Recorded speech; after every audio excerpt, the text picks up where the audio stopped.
Hi friends, and welcome to another video.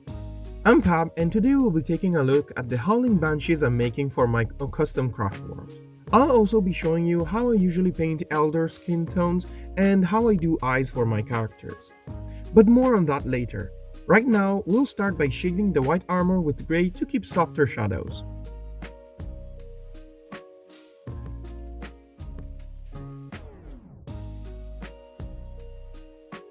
As a side note, you can find how I made the bases on my Elder Guardians video.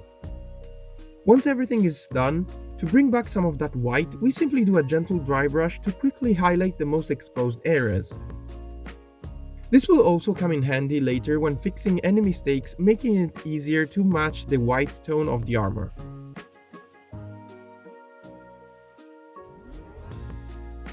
Just a quick note, I've opened a small donation page. This hobby takes both time and a bit of money, so if you'd like to support the channel, that would mean a lot.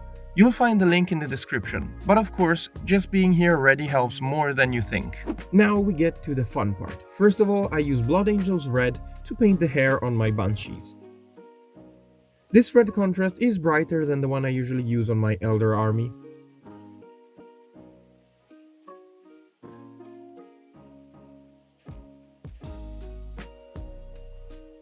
Next, we can work on the skin tone for the Eldar.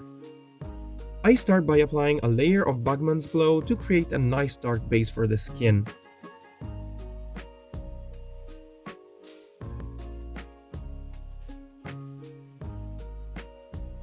Then I build up the highlights with Cadian Flesh Tone.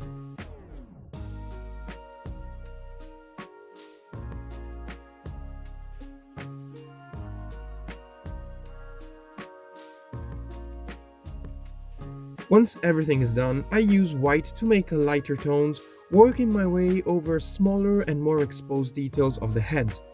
As you can see, I go over the forehead with the lighter tone and then move on to the very small details, such as the eyebrows and the ear tips, with the lightest color stippling a little bit here and there. I like to leave the eye sockets a little darker to help create depth on the face. Now we can work on the eyes. A piece of advice I'd like to give is don't work with dots. Always use lines. You can see I'm creating a sort of eyeliner around the eye.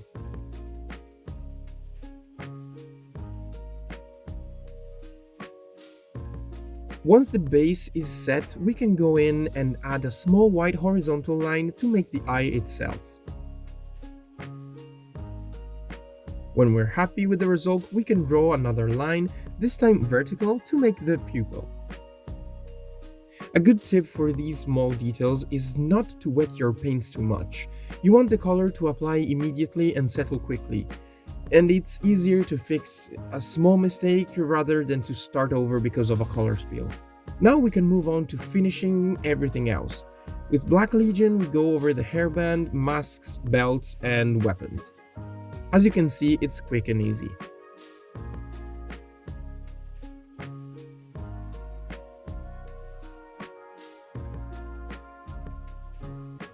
Using the usual Flesh Terror's red contrast, I bring back the signature colors of the Craftworld. The only difference is that I'll keep the details more subtle.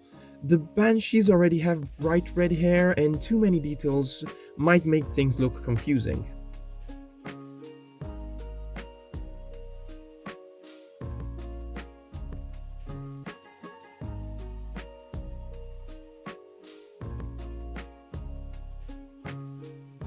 Unlike the Guardians we worked on last time, the Banshees actually have a lot of small jewels and decorations. We can simply paint those with gold. And as always, once we've done one metallic color, we move on to the next, lead belchers for the weapons.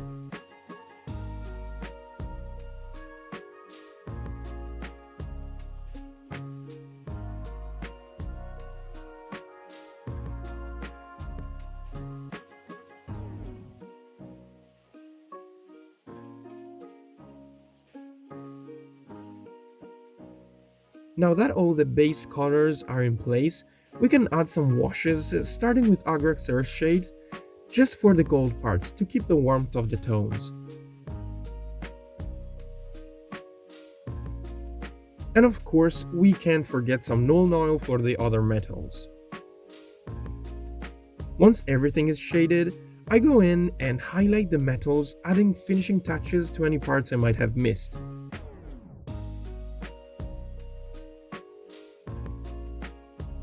Before we wrap it up, we still need to work on the gems. On a white base, I apply a layer of Terradon turquoise, trying to keep the darker part of the contrast on the upper section of the gem, leaving a lighter reflection toward the bottom.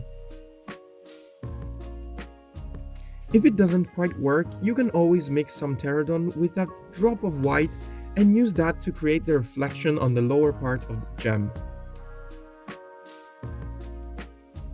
To finish everything off, just add 1 or 2 small white dots on the gem.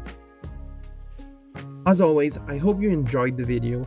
There will be more on my Eldar army, so stay tuned if you'd like to see more. Don't forget to like and subscribe, it really helps the channel. And again, if you'd like to support the channel a bit extra, you'll find a small donation link in the description. It's totally optional, but it helps me keep this project going. As always, thank you all so much and see you next time. Bye friends.